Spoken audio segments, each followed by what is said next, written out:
Welcome back into our Tell Me Short series. And today I want to draw your attention to the book of Isaiah chapter 64 as well as Jeremiah chapter 18. Why? Because I want to look at the issue of pottery. Pottery, you heard me, a spiritual pottery lesson. And I want to share some truths about this issue with you today.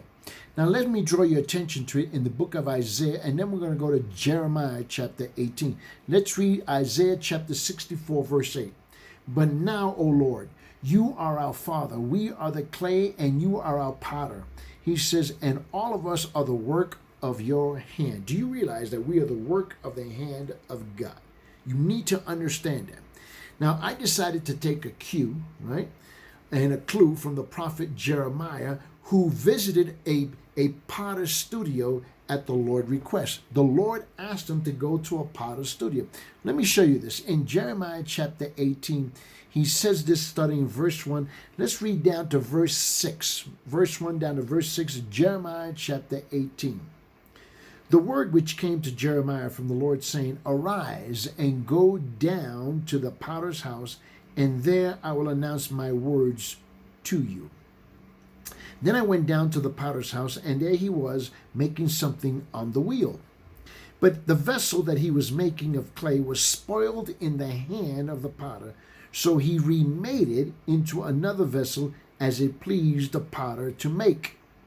Then the word of the Lord came to me, saying, now listen to these last words in verse 6. He says, Can I not, O house of Israel, deal with you as this potter does? Declares the Lord, behold, like the clay in the potter's hand, so are you in my hand, O house of Israel. Now, this is a really unique situation here. And I remember some time ago, I stopped and decided to stop in an institute to observe, and it was an art institute, to observe how a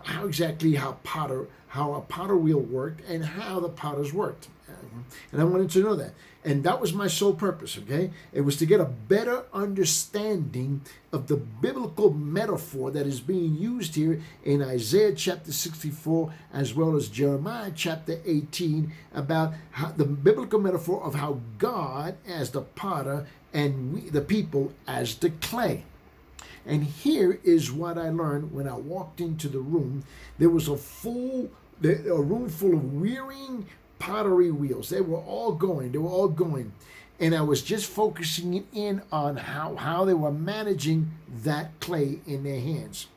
Now, the one thing that you understand immediately is that the potter has all the power over the clay, just as God has all the power over all of us. He can do what he chooses, okay? And we humans have limited free will, if that's what you believe, more like free choice. But God's will is greater. And I think we kind of get that all confused because God's will is always going to be greater than our human will. So even if we resist, think about this, even if we resist his sculpting hand, he continues to work toward his purpose.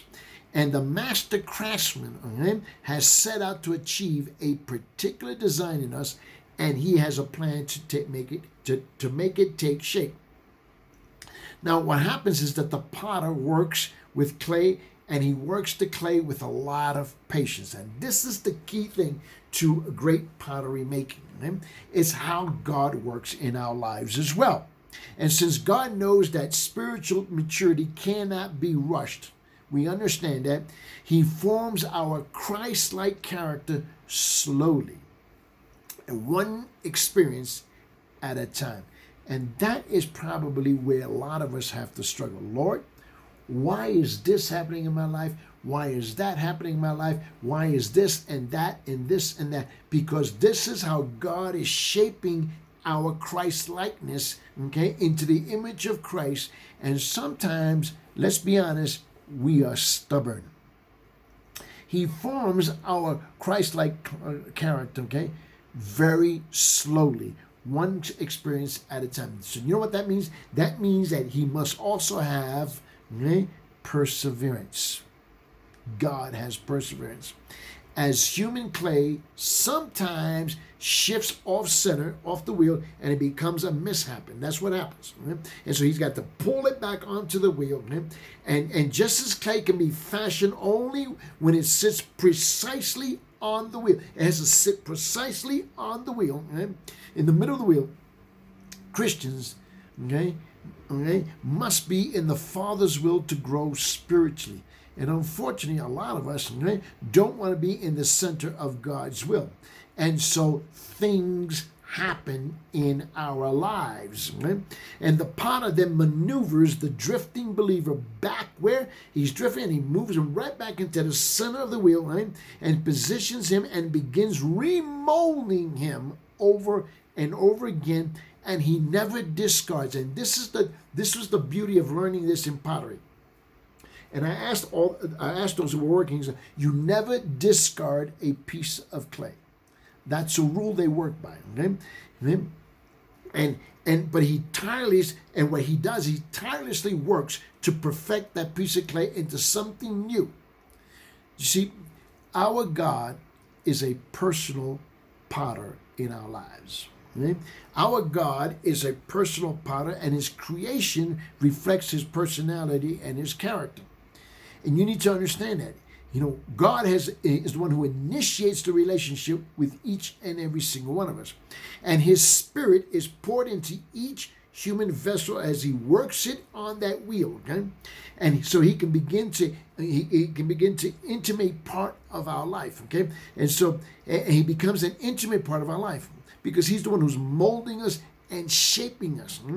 The result is a work of true beauty and a saint wholly committed to him. So ask yourself the question, of all the experiences in my life, how is God using those to shape me and remold me and shift me back into the center of that potter's wheel so that I can become what he wants me to become?